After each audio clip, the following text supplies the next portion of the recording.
how's it going? So I got a list of questions from a player, actually another server, I believe, um, and I'm breaking this up into parts. They have a lot of stuff that's mainly to do with like your planet animals and config. Right now in this video, I'm just going to focus on POI work in creative mode. So right now I have actually my server work single player creative game I have for Transcendence server already loaded up, and I've been working on these things right here. These are creepy dens that we're using for a mission. That's from a tutorial mission. Eventually they get to build up to get a free SV out of the PDA missions. It's kind of neat. So basically what the first question is how to insert a custom built structure as a standard POI. That's going to be in the playfield.yaml, so that's going to be the next video. And next one, how to change POI alien spawn settings so bugs, spiders, creatures, aliens spawn properly as per times with radius. And also know how to create shooting galleries and training facilities. As far as the shooting galleries and training facilities, you got to get a little creative. Just making a rectangular type structure and maybe put a spawner on a signal to where whenever a player goes in there, they can just hit the signal, activates the spawner. You want to make sure there's no static setting, so that way it continuously spawns a critter. And probably use a critter that's like not going to instantly attack them, like maybe a slime. But I'll show you guys a little bit more about how spawners work. I think after reading a few more of these questions, that's where we're going to go. I'm just going to explain a lot of the basics of POI creation. So, on these creepy dens, these things are kind of special because they have no actual structure above ground. These things are totally underground, and the player actually enters this through this little hole. And in game, all these little blue squares you see is actually going to turn into ground. And that is determined, the type of textures in ground and all that, is determined by the terrain.ecf file, your underground layers, on your planet. So this is going to use whatever when you dig that texture you see. These can be found by simply just going to all items and typing in filler right here. With the filler blocks, they cannot be removed with the multi-tool. So if you want to remove them, you have to press in, make a selection, and hit delete.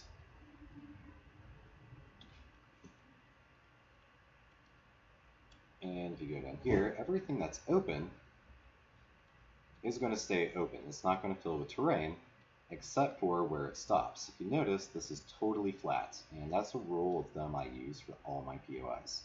You don't have to do it, but for simplicity's sake, on Transcendence server, every POI is flat on the bottom.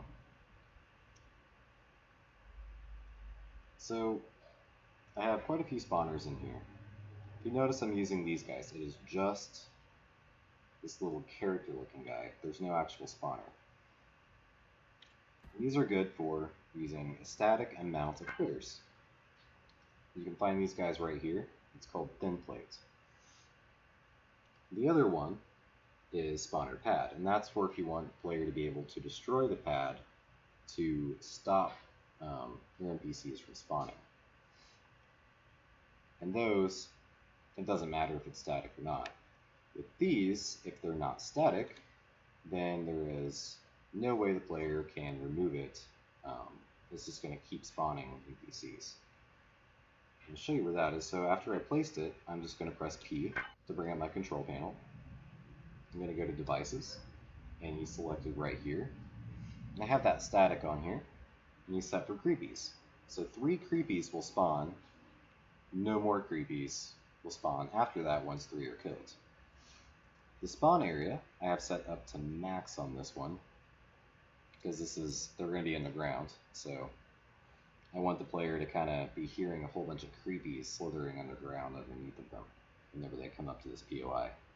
Under faction, since these are creepies, I have them set up as predator. You can, no matter what the base's faction is in your YAML, so this one's actually alien, you can set this to be whatever. Xerax, Talon, Polaris, so on and so forth. With the admin, just note that they can exploit that. So players can continuously kill an admin NPC. It will die, and that NPC will never attack them back. So one of our rules is we do not use admin NPCs. Alien, no faction, really.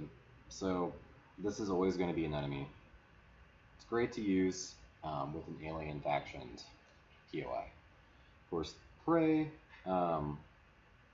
Prey and Predator is a little bit different. So the creepies, it's a Predator. They attack you when you attack it, or you don't even have to attack, you get near it, it attacks you. That's a Predator. As far as Prey, slimes can be Prey, slime white can be Prey.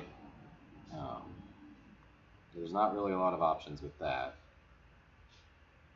So for the most part, you're going to be using a faction or Predator. Like mostly the spiders, you want to be Predator. Everything down here, these, you probably want to be Alien or Talon. And let's see what else we can look at. Golems. You want golems to be Predator as well, except for Armored Golem. That's the big robot guy. Let's see, what else do we look at here? Another interesting one, yeah, traders. I don't recommend using traders as NPCs here. Turret robots. These guys are awesome.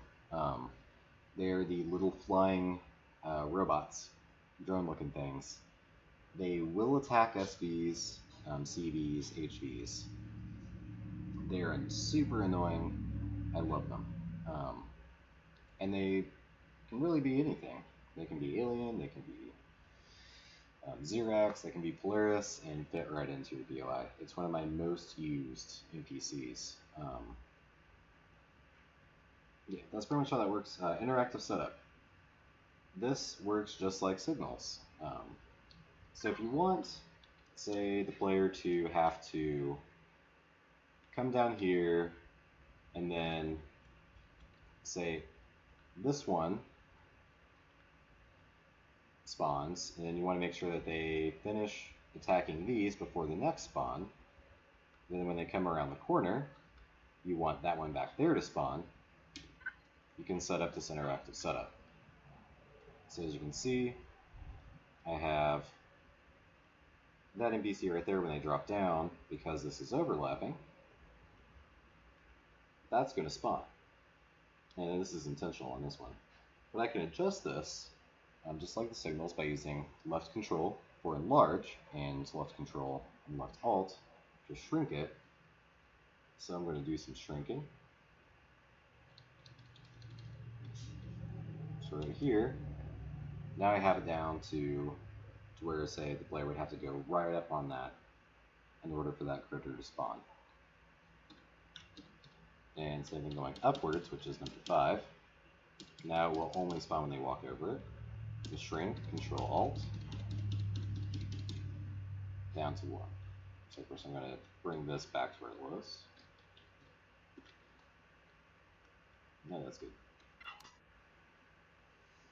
The spawners are one of the easiest things to work with. I'm going to go to a POI that actually has the spawn plate. This one should have a spawn plate on it. Or maybe this one does. Ah, this one does right here. So this is a ship. I want it to seem like there's a lot of Talon constantly coming out of this ship. And on the server, they pour out of this thing. It's very deadly. So the player has to kill this spawner for the Talon to stop spawning. This one will spawn 7, and it will never stop because static is not selected. and it will spawn 7 of these guys and 7 of those guys. And that's how you use those. If you notice, there's more spawners in the menu over here, in your alien blocks menu. This is something I need to go over too. So for drone bases, if you're making one of those, this is the block that you use for regular drones to spawn. And you do want it to have plenty of room. So I think I'm going to actually spawn a drone base, a custom one real quick. Actually,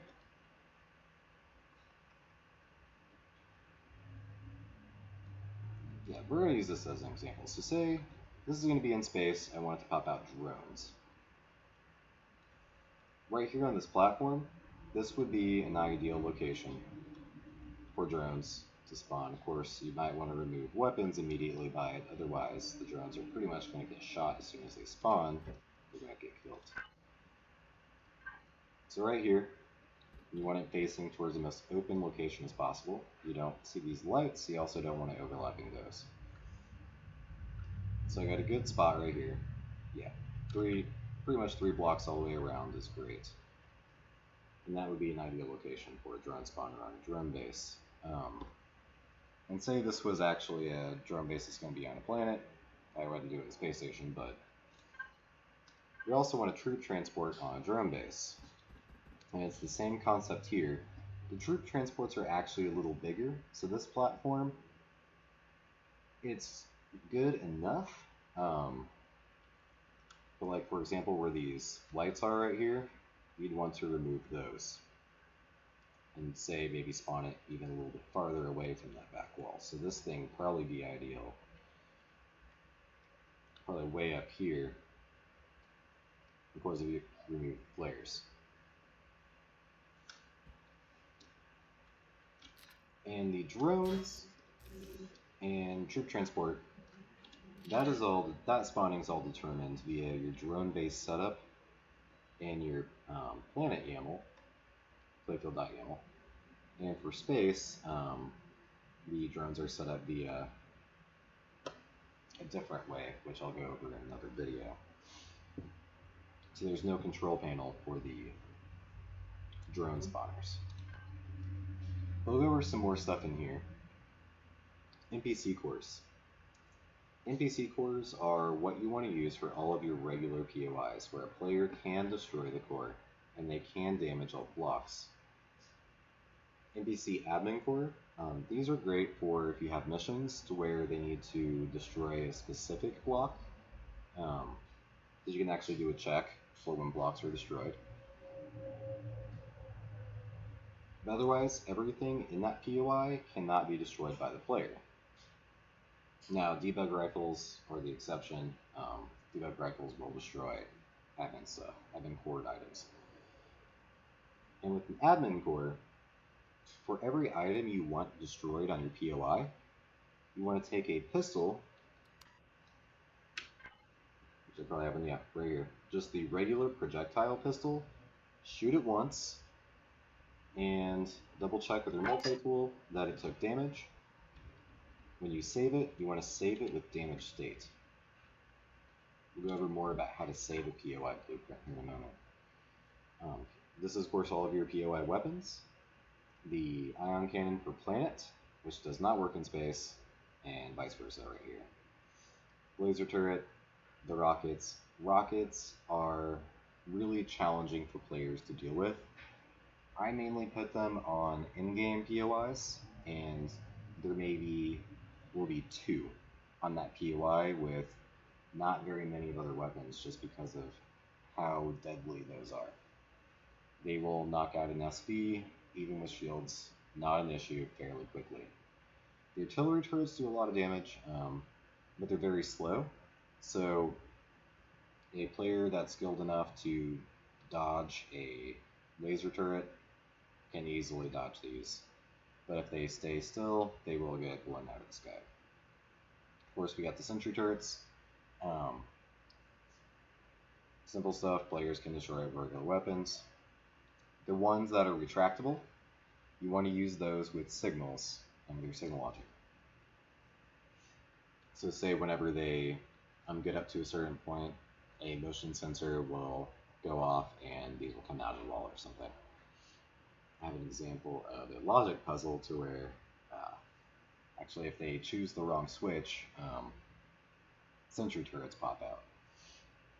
Your loot containers.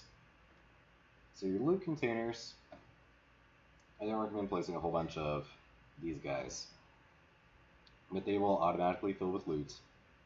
You do not have to set these to be public. They will automatically fill with loot and be accessible to the player in the POI. This is your trader. You can set what type of trader it is in the control panel. If you have a custom trader config, you can actually add vendors and create your own vendor that way, and it will show up in creative mode, and you can select that. And then we got some decorative guys. These things are also decorative right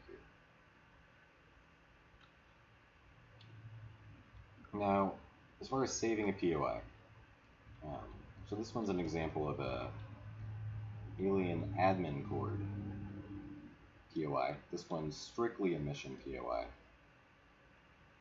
And I've actually damaged all of the turrets to where they can be destroyed, but the station itself can't be. So when I save this one was called Civil Station. I'm going to save it with damage state. I'm going to double click on Ziblack Station, or if you haven't, actually, first you want to save as, name it. I'm going to double click. I use a very simple convention for this. I keep it one word in camel case, so this is Ziblack Station, so it's capital Z for Ziblax, capital S for station, and there's no spaces, underscores, anything like that. I do that for simplicity reasons. I use the blueprint spawn name. That, when it spawns in, that is the name players will see in game. Now with the blueprint group name, this gets a little bit different. This POI, it is the only one in its group. So I just named everything the same. For my creepy dens though, even though I have different names for different versions of it, the group names are the same. Because it'll give a chance spawn. So whenever the planet is generated, there is a equal chance that each of these will spawn. And depending on your seed, that will change. The spawn name though is the same, so in this case the players will never know what version that they're about to walk up on. And we'll go back to the creepy dens. The creepy dens are an example of a POI that is underground, that cannot be filled with terrain, and that require digging. Since it has the filler blocks will turn into terrain. So with this, I'm going to alto, and you want to save as. Of course I already have on this one. I already did my naming. The blueprint ground offset. So this one has a -6.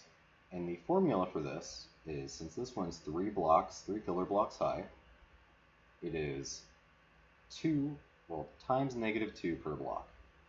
So, since it's 3 blocks high, -2, -4, -6. And that is the ground offset it has. It's flattening ground, which means that whenever it's placed, that section of ground will be flat, which is perfect for this scenario, so that way there's nothing above it,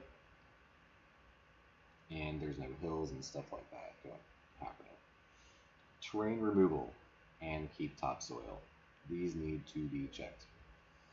When you do that, the keep topsoil will turn these filler blocks into soil, and the terrain removal will make sure that my empty sections, everything that is above -6, so above this bottom line right here, does not fill with terrain. And that is it as far as setting up a POI. Now, of course, the building, that is all up to you. You can be pretty darn creative with this stuff. This is Namen Station. and possibilities are pretty much endless. Admin stations are, I think, a little bit easier in my opinion to build. They just use admin cores, which is a separate item right here. In my control panel, you'll notice I do not have any of the alien spawners, but I do have traders. This one I have set up for medical. And right here on the model, this is the different models you can choose. Even if it says trader human or something, you can still set it as, say, Polaris. Same as base is whatever it is set up in the YAML. And of course, you do want to make sure your doors are open. If you want NPCs to be able to walk around through doors, NPCs can open doors. You can also do that with ramps and hangar bays. Yeah, everything on admin station needs to be set to public. Same thing with motion sensors, so the players trigger it. You can even have NPCs trigger motion sensors instead of player. If you have a POI that's kind of complicated, I don't want to reveal it, where that is the case. So if they actually get the NPC to spawn, they walk through its zone, then that NPC is going to spawn, and it will walk through an area that's going to trigger a motion sensor that triggers sentry turrets, and also the floor to open. So, good stuff. But that is it as far as general POI setup. I'm going to see what the questions are on here really quick.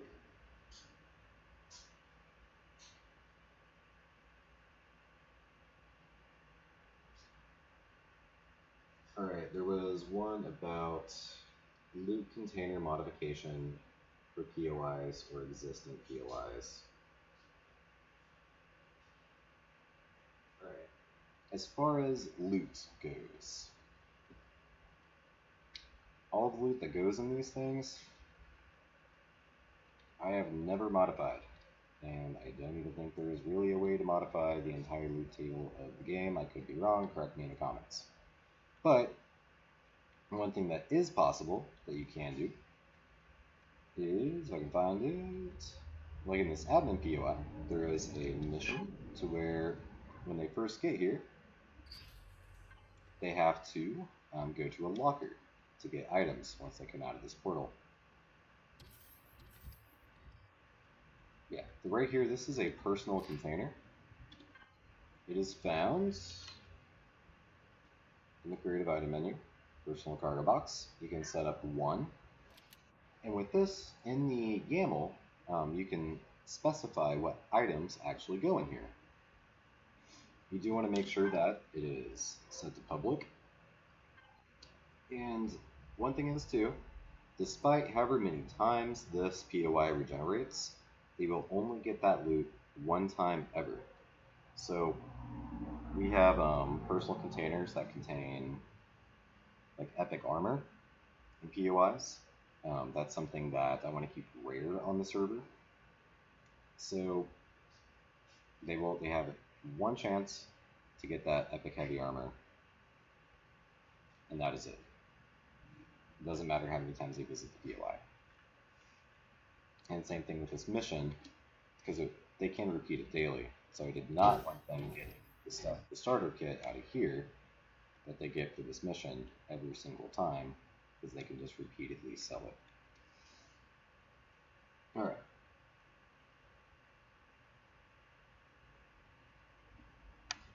And then there's also a question about inserting custom spacecraft POIs in a way where they patrol.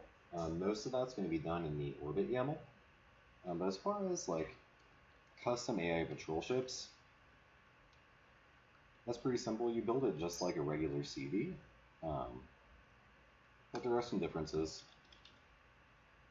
We're going to go ahead and look at...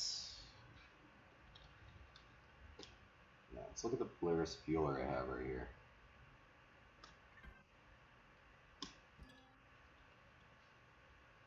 So this is a patrol ship that does just kind of move in a circle around the planet. I have that set up in the YAML. They can actually mine and tax it out of its cargo holds. And that is actually one of my separate videos about creating custom asteroids. You can copy and paste from RavenFF's guide, and he provides some items for stuff like that. Right here, you can copy and paste resources and paste them right into your POI, but at your own risk, to put it that way. Yeah, this patrol ship, as far as weapons, does use all of the alien weapons found in your alien blocks item menu, and it has a regular alien core. Now, what is very important is the direction that you're building. So, when you do the spawner block for the CV, that arrow right there has to be the front. That is the direction the ship will move forward. Seems pretty simple, but I've gotten it wrong a lot. So if you delete all these blocks around it and start building, just note where the direction is. Because if this ship, say, that arrow was pointing to the side, it doesn't matter that I'm thinking this is forward, this ship will fly sideways. And during Alpha 8, we had a lot of sideways flying CVs, especially from older blueprints.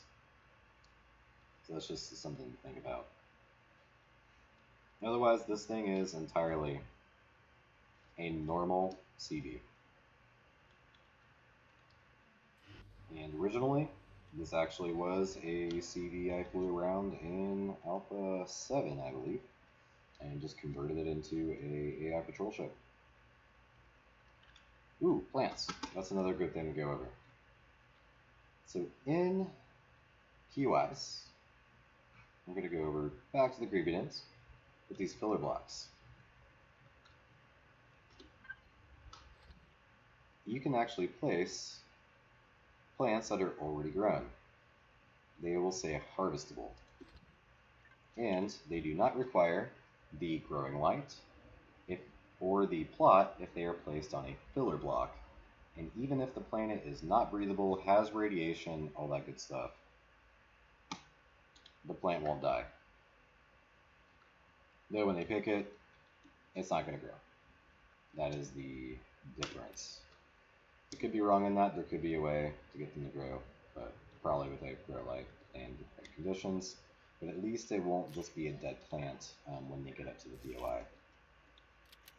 And it also saves you on devices to not have to worry about the plots and the grow light. But it does have to work with filler blocks, and filler blocks once again do require you to set the POI in the ground and keeping topsoil.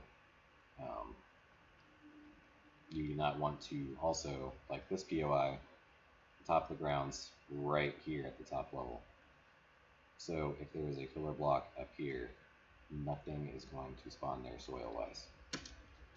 Alright, that is it for video 1, and I hope it helps. I'll go into a lot more about actually setting up POIs, and actually all of these as an example of my animals in the next video.